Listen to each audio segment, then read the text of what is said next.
Hindi ngayon nagkakasundo ang Senado at Kamara sa panukalang buwagin na ang road board.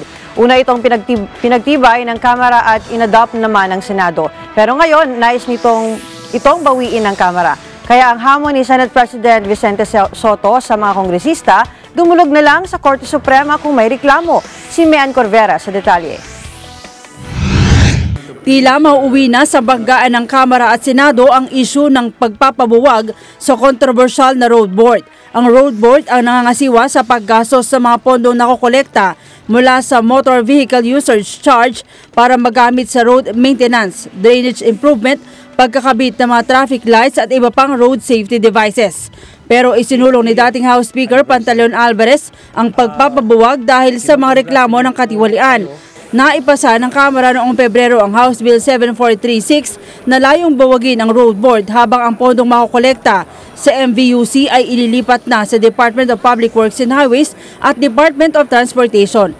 Nag-file rin ng sariling bersyon ng Senado pero dahil mas maganda ang bersyon ng Kamara, inadapt ito kaya hindi na kailangang dumaan sa Bicameral Conference Committee. Matapos itong aprobahan ng Senado, nais itong bawiin ni House Speaker Gloria Arroyo. Pero ayon kay Senate President Vicente Soto, hindi na ito maaaring gawin pa ng Kamara. Katunayan, nakatakda na anya nila itong isumite kay Pangulong Duterte ngayong araw para malagdaan at maging ganap na batas kahit pa walang lagda ni House Speaker Arroyo. Kasi it emanated from the House.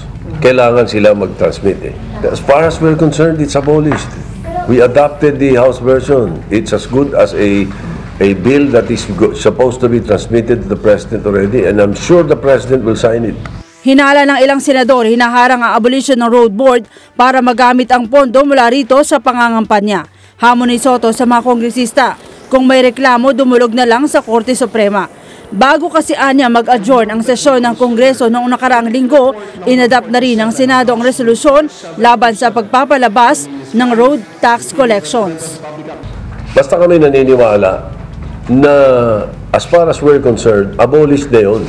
Kung ipipilit pa rin nila, perhaps somebody should bring it to the proper venue. Kung courts ang kailangan dito para i-resolve yan, let it be.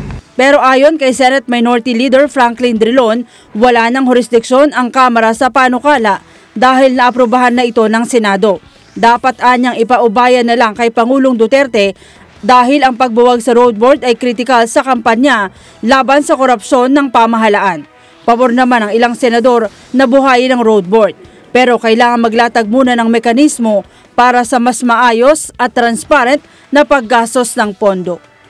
Well, kasi ang nangyayari, ang road board since ang road board lang ang may power or authority, no? Sila lang namimili, no? Unlike kung halimbawa, at least yung PDAF noon, at least evenly distributed all districts. But with the road board, they are the only ones who have the discretion on who to give, kung sinong distrito o kung saan. So maganda sana kung scientific kung saan talaga kailangan.